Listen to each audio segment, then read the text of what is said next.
En nuestra sociedad hay crímenes que marcan un antes y un después.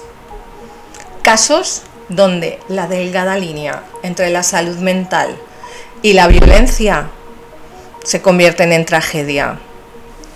Hoy, en Psicología, Crímenes y Secretos, vamos a hablar sobre una historia que ha sacudido la opinión pública hace muy poquito. En todas las redes sociales hemos podido ver estas imágenes y que dejan una pregunta inquietante. ¿Hasta dónde puede llegar el peligro cuando una enfermedad no está controlada?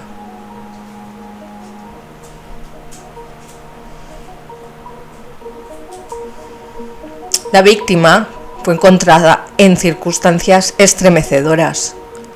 El lugar del hallazgo, una escena que hablaba por sí sola. Rastros de violencia, de desorden y un silencio cargado de tensión. La investigación pronto señaló a un hombre, alguien que ya arrastraba un historial preocupante. El sospechoso no era un delincuente común. Desde hace años se le conocía a este señor, se le conocían episodios de comportamiento errático, brotes psicóticos.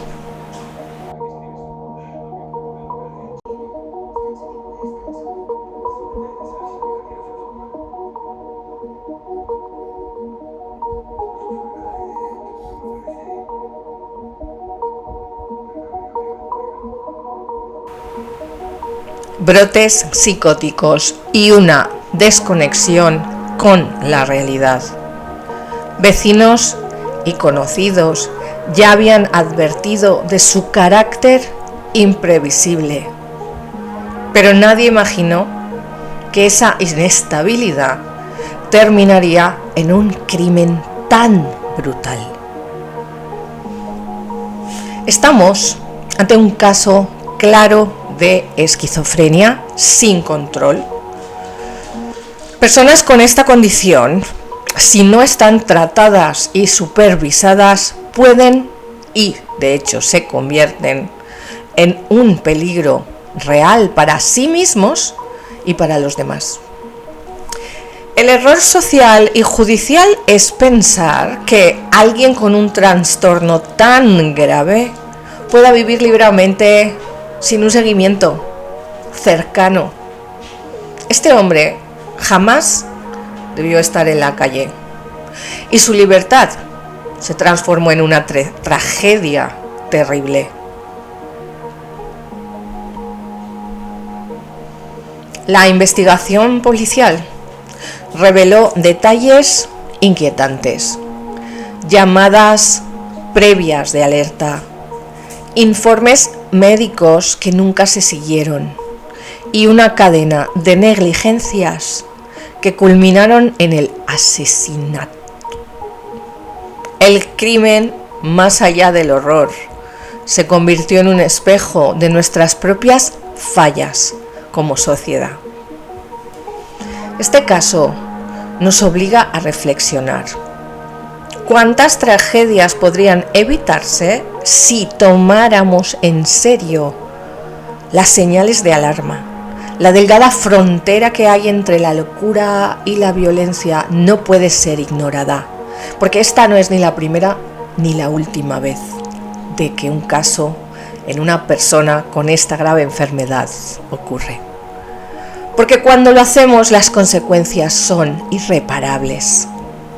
Las imágenes que vais a ver dieron la vuelta al mundo. En redes sociales, casi todo el mundo ha podido ver esta horrible tragedia. Y es que la pobre chica, Irina, fue atacada en el transporte público. Una persona que no la conocía y ni siquiera había cruzado la palabra con ella y pensó que tenía la potestad para quitarle la vida. Lo más terrible de todo esto es que lo hizo enfrente de un montón de gente. Y cuando ves el vídeo, yo puedo comprender el terror de las personas de alrededor, pero no la pasividad, la verdad. Me cuesta entender la pasividad de la gente. Estas imágenes han recorrido todo el planeta y han causado tremenda expectación. Te voy a contar quién era Irina. Quédate. Este caso ha sucedido en Estados Unidos. Así que Irina era una refugiada. Huyó de su país en guerra para tener una nueva oportunidad en Estados Unidos. Como la podéis ver al salir del vídeo, ella salía de su trabajo, llevaba su ropa de salir de su trabajo, de la pizzería donde trabajaba. Ella, desde muy pequeña, según desde las personas que la conocían, era una persona muy sensible, a la que le gustaba mucho el arte, que era una niña bondadosa y cariñosa. Y tuvo una infancia como cualquier otra niña, normal, contenta, afectuosa. Era un miembro muy importante en su familia, ya que según sus padres y sus hermanos dice que era quien los mantenía todos unidos, también por su gran responsabilidad. Ella le interesaba el arte, la ropa, la arcilla.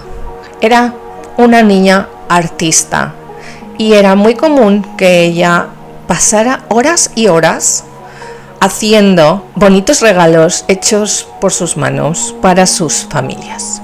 Su pasión la condujo a estudiar y hacer un curso en arte, pero con el conflicto de Ucrania su vida tuvo que cambiar para siempre. Lo primero es, tuvo que resguardarse en un refugio antiaéreo. En 2022, cuando tenía 20 años, decidió abandonar la ciudad natal para buscar un futuro mejor junto con su madre, su hermano y su hermana, y se establecieron en Carolina del Norte. No fue una adaptación fácil, sin embargo, ella siempre estaba optimista. Asumió el reto con entusiasmo y desde que llegó a Estados Unidos se inscribió en clases de inglés para poder integrarse a la comunidad, para tener una vida lo más normal posible. Aprendió las rutas del tren, aprendió a moverse, se familiarizó con todo su entorno para poder encontrar trabajo. Y el primer día que pudo trabajar, solo el primer día mostró su permiso y recién aprobado le dieron el trabajo. Quedó contratada. Primero empezó en un centro para personas mayores. Después también trabajó en una pizzería local. En todos estos trabajos siempre han dicho que ella era una persona muy responsable y que también era cuidadora de animales de sus vecinos. Todas las personas cercanas la querían muchísimo. Así que ella empezó a soñar con ser asistente veterinaria. Con el tiempo tomó clases para aprender a conducir. Incluso compró su primer automóvil. Así que parecía que a Irina todo le iba muy bien. Y también estaba pensando en mudarse con su novio para tener una vida tranquila. Pero el 22 de agosto de 2025 la historia de Irina cambió para siempre. Este ha sido uno de los sucesos más impactantes y encima quedó grabado en el video. Como podéis ver, todo es normal en el vagón, todo está como un día cualquiera, todos los pasajeros están sentados, cada uno están en sus cosas. Lo normal, estar viendo el teléfono, algunas personas estaban mirando por la ventana y a las 9:50 la joven se subió. Como digo, venía con su uniforme de la pizzería y con sus audífonos. Aunque Irina tenía su propio vehículo, estaba terminando las clases conducción y por eso aún iba en tren. Así que este era un viaje normal como cualquier otro día y con su mirada fija en su teléfono. Pero justo detrás de ella viajaba un hombre. Este hombre, de la sudadera roja con capucha, se puede ver que se movía de una forma inquieta. Nunca hubo una interacción entre él y ella. No se conocían y casi que ni se miraron. En algunos minutos, durante unos minutos, todo estaba tranquilo. Y 4 minutos después de que el tren iniciara su recorrido, abruptamente el hombre que estaba detrás de Irina se metió la mano en el bolsillo y sacó este arma afilada. Se inclinó hacia ella y sin previo aviso la atacó 3 veces. Una de las heridas fue en el cuello. La joven se quedó en shock. No sabía lo que había ocurrido hasta que después, pasados unos segundos, se desplomó. El resto de pasajeros se quedaron indiferentes. Algunos no lo vieron o no lo quisieron entender. Los que sí, se levantaron y huyeron de la zona. Se ve en el vídeo perfectamente cómo hay algunos saltando los charcos de sangre que el victimario estaba dejando a su paso. Yo sé que ella, Irina, perdió la vida delante de todo el mundo sin que nadie pudiera hacer nada. El victimario se levantó y la gente se quedó mirándolo de forma sin saber cómo reaccionar. Él se quitó la sudadera para enrollar el arma, para que no encharcara todo, y se quedó ahí, quieto, como si nadie hubiera visto nada, porque la realidad es que nadie reaccionó. Miedo a que le pasaran lo mismo. Estaban en un lugar cerrado, donde no había escape, no había escapatoria, mejor era no decir nada. Sin embargo, uno de los jóvenes salió a avisar al personal del tren lo más que pudo. Otros de las personas de alrededor, cuando él se alejó, se fueron a auxiliar a Irina. Hubo alguno que se quitó la ropa y presionó la herida con la ropa, pero ya era demasiado tarde.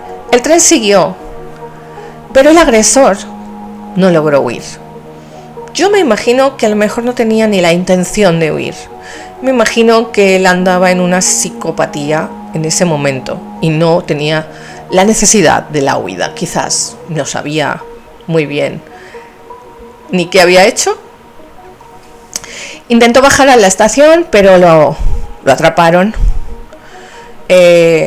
Después las autoridades pidieron las cámaras, lo pusieron bajo custodia. Obviamente, el hombre fue identificado como de Carlos Brown Jr., de 34 años. No tenía hogar. Las autoridades tomaron el arma como prueba y él tenía un extenso texto criminal. Nació en Virginia. Tuvo una infancia bastante marcada por la inestabilidad, tanto social como personal. Esto, sin duda, influyó mucho en su desarrollo, en las dificultades de su vida y en las dificultades con su enfermedad. Desde joven tuvo problemas de conducta y lo encasillaron en el sistema de justicia social. Así que tenía un gran historial de cargos por sustancias prohibidas, conductas violentas en espacios públicos, y todo esto fue a lo largo de los años entre Virginia y Carolina del Norte. Estuvo arrestado largos periodos y se fue agravando más y más. Tenía muchos historial de robo, hurto menor,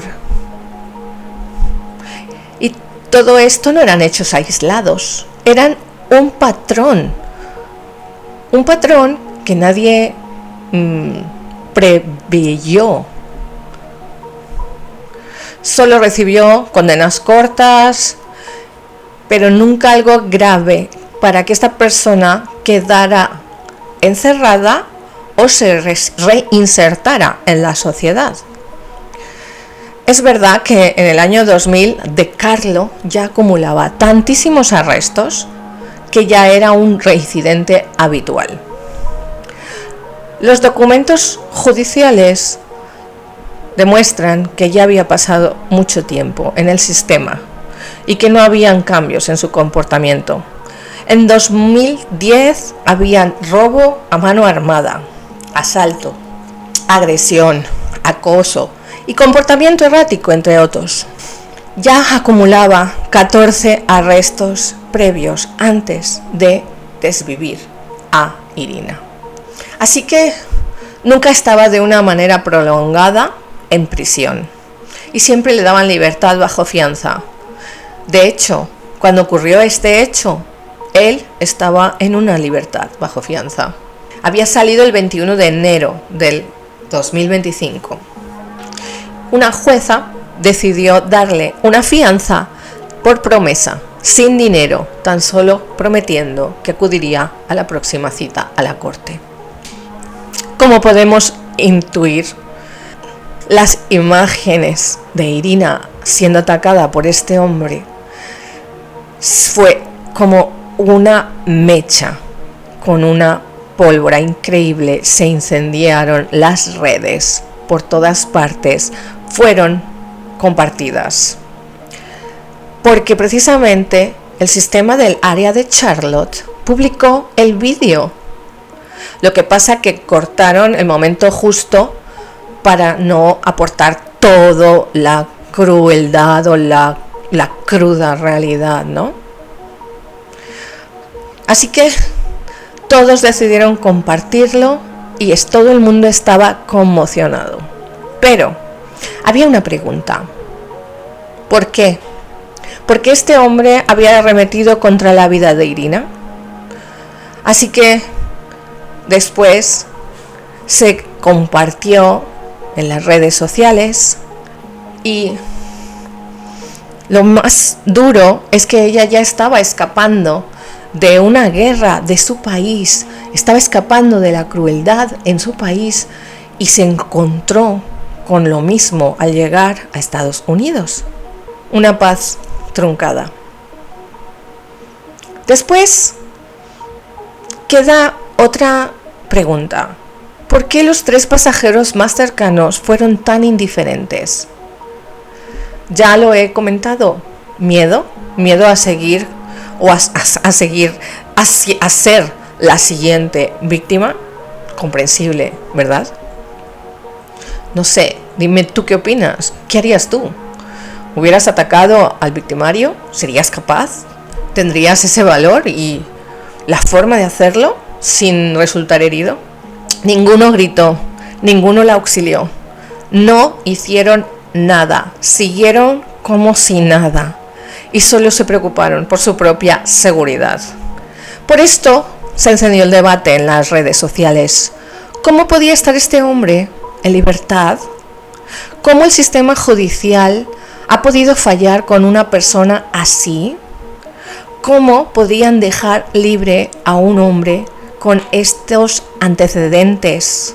Otra más que dejó abierto a debate es: ¿no hay medidas de seguridad en el metro? ¿No se están protegiendo a los pasajeros? Y tampoco hay supervisión ni respuesta rápida para actuar. De hecho, esa noche De Carlos ni siquiera había pagado el billete para el tren. Y en aquel vagón no había ningún personal de seguridad, aunque el transporte dijo que ellos cumplían con todo lo establecido. Días después de la difusión, comenzaron a circular también otros testimonios y develaban un detalle muy inquietante. Mientras caminaba por el vagón, mientras acababa su agresión y iba llenando todo el vagón de manchas, él iba gritando en voz alta: acabé con esa chica blanca. En las imágenes pueden verlo, que él es un hombre de color. El comentario, mucha gente creó que era por algún motivo racial, de condición racial. Hay mucha de la gente que se pregunta, ¿el que Irina fuera tan blanca, tan rubia, había influido para que De Carlos la atacara sin razón alguna? En las redes sociales ya se sabe, todo se comenta, de todo se habla, pero lo que más indignaba es que en los medios, en las noticias, en la actualidad de Estados Unidos, no hicieron nada, guardaron silencio, apenas se mencionó el caso. Las noticias fueron escasas y cortas, sin títulos destacados ni análisis profundo. Esto ha explosionado más por las redes sociales, y la omisión de esta noticia en las noticias locales o nacionales no ha quedado indiferente. Algunos periodistas independientes se preguntaron por qué el crimen de esta joven no tenía atención. Así que la crítica rápidamente se volvió política. ¿Cómo no? En Estados Unidos todo se convierte en política. Así que los líderes de los partidos republicanos aprovecharon la oportunidad para hacer hincapié en el silencio de estas noticias estatales para su favor. Este silencio fue visto como un encubrimiento. En una conferencia de prensa se atacó duramente al sistema judicial y dijeron que Irina había perdido la vida por la falta de acción por las personas que debían de ejecutar la ley. La reacción escaló rápidamente, como no, y se convirtió en un campo de batalla político. Hasta se acusó al gobernador del estado de tratar de despolitizar el caso. Y calificaron el crimen como una consecuencia de las políticas acerca de la seguridad. Y se les estuvo responsabilizando al Partido Demócrata por poner a criminales por encima de personas inocentes. Y se refirió al hombre con la palabra animal. Y mientras el país debatía sobre estas políticas, la seguridad y los medios, solamente los que conocían a Irina querían despedirse de ella. Sus familiares estaban devastados. A través de un comunicado dijeron que estaban destrozados y pedían respeto. Que llegaron a ese país buscando la paz y la seguridad que en el suyo propio no la tenían. Sin embargo, ella acabó sin ellas, desvivida. Exigieron una investigación a fondo de los fallos de seguridad que hay en el tren, el rol de los vigilantes, el sistema del transporte en sí. Por supuesto, toda la gente y las personas que conocían a Irina lamentaron muchísimo su pérdida y también mostraron mucha consternación. El padre de Irina no pudo asistir porque sigue en Ucrania y no puede salir. Eso fue otro golpe para su familia ya devastada, sin poderle dar el último adiós a su hija. La embajada de Ucrania se ofreció a repatriar el cuerpo, pero su madre decidió que prefería que su cuerpo descansara en Estados Unidos, ya que era el país que habían elegido como refugio. Rápidamente, en las redes sociales, se habló de Irina con sus fotografías, con sus pinturas, con sus recuerdos. Muchas personas querían recordarla en su mejor versión y no en sus últimas imágenes. El novio de la chica expresó su dolor y el 28 de agosto se filtró un audio estremecedor en el que De Carlo relata su versión de los hechos, aunque hay que decir que él estaba totalmente alterado. Una llamada telefónica con su hermana consiguió que tuviéramos este audio.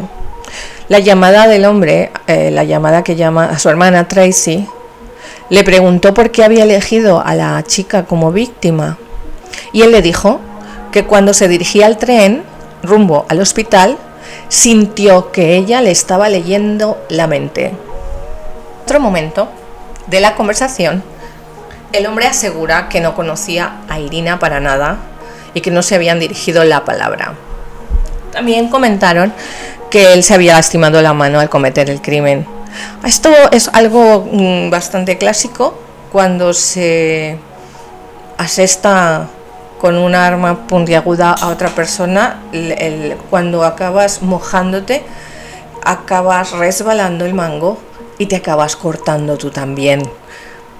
Esto es algo que ocurre frecuentemente, con lo cual al final, para hallar al victimario, siempre se encuentra algo de sus fluidos, que es como se puede saber o luego comprobar quién fue, no como en este caso, que había un vídeo, obviamente.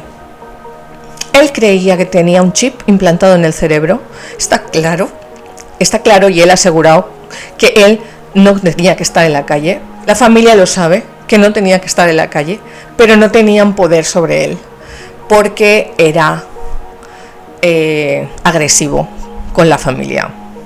Dice que escuchaba voces que lo atormentaban, y se sabe que su comportamiento desde el 22 había empeorado bastante. Su madre lo describió como alguien que no parecía él mismo después de su última salida de prisión en 2022.